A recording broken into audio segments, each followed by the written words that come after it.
राधे राधे। मैं हूँ एस्ट्रो तनुश्री विश्वास। मैं एक एस्ट्रोलॉजर और न्यूमरोलॉजिस्ट हूँ और आज बात करते हैं भगवान शिव के नटराज स्वरूप के एक बहुत गहरे स्पिरिचुअल रहस्य के बारे में। अगर आपने कभी नटराज की मूर्ति देखी हो तो आपने नोटिस किया होगा कि भगवान शिव एक छोटे से ड्वार्फ लाइक प्राणी के ऊपर खड़े होते हैं। उसका नाम है अपस्मार। लेकिन सवाल ये है, अपस्मार कौन है और भगवान शिव उसे अपने चरणों के नीचे क्यों दबा कर रखते हैं? चलिए समझते हैं। हिंदू ग्रंथों में अपस्मार को एक ड्वार्फ डीमन के रूप में दिखाया गया है, लेकिन इसका असली अर्थ बहुत गहरा है। अपस्मार प्रतीक है अज्ञान, अहंकार, मोह, अपनी वास्तविक आत्मा को भूल जाना। अपस्मार शब्द का अर्थ ही है सत्य को भूल जाना। जब व्यक्ति अपनी डिवाइन नेचर को भूलकर सिर्फ अहंकार और माया में जीने लगता है, तब उसके अंदर अपस्मार जागृत होता है।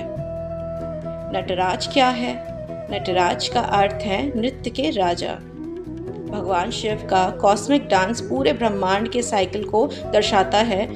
सृष्टि दैट इज क्रिएशन, पालन दैट इज प्रिजर्वेशन, संहार दैट इज डिस्ट्रक्शन, परिवर्तन दैट इज ट्रांसफॉर्मेशन और मोक्ष दैट इज लिबरेशन। ये डांस हमें याद दिलाता है कि संसार में सब कुछ लगातार बदल रहा है। शिव अपस्मार पर क्यों खड़े हैं? ये सबसे गहरा स्पिरिचुअल मैसेज है। भगवान शिव अपस्मार को मारते नहीं हैं, वो उसे अपने चरणों के नीचे दबा कर रखते हैं। क्यों? क्योंकि अज्ञान और अहंकार को पूरी तरह समाप्त करना मुश्किल है। उन्हें नियंत्रित करना पड़ता है। जब तक हम संसार में हैं, अहंकार और मोह बार बार लौट कर आएगा। इसलिए शिव हमें सिखाते हैं, अपने अहंकार को नियंत्रित रखो, वरना वही तुम्हारी आध्यात्मिकता उन्नति को रोक देगा। हम सबके अंदर एक अपस्मार है। जब अहंकारी हो जाते हैं, सिर्फ मटेरियल सक्सेस के पीछे भागते हैं, अपनी आत्मा की आवाज़ को इग्नोर करते हैं, तब अपस्मार मजबूत होता है। लेकिन हम ध्यान रखते हैं, भक्ति करते हैं, सेल्फ अवेयरनेस बढ़ाते हैं, तब शिव का डिवाइन डांस हमारे अंदर शुरू होता है और धीरे धीरे अज्ञान पर ज्ञान की विजय होती है। तो अगली बार जब आप नटराज की मूर्ति देखें, सिर्फ एक डांसिंग शिव को मत देखिए।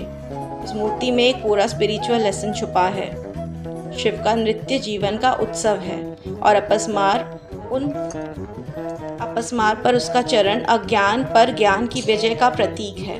मैं हूँ एस्ट्रो तनुश्री विश्वास। आपको नटराज का कौन सा सिंबलिज्म सबसे अधिक प्रभावित करता है? कमेंट में ज़रूर बताइएगा। राधे राधे एंड हर हर महादेव।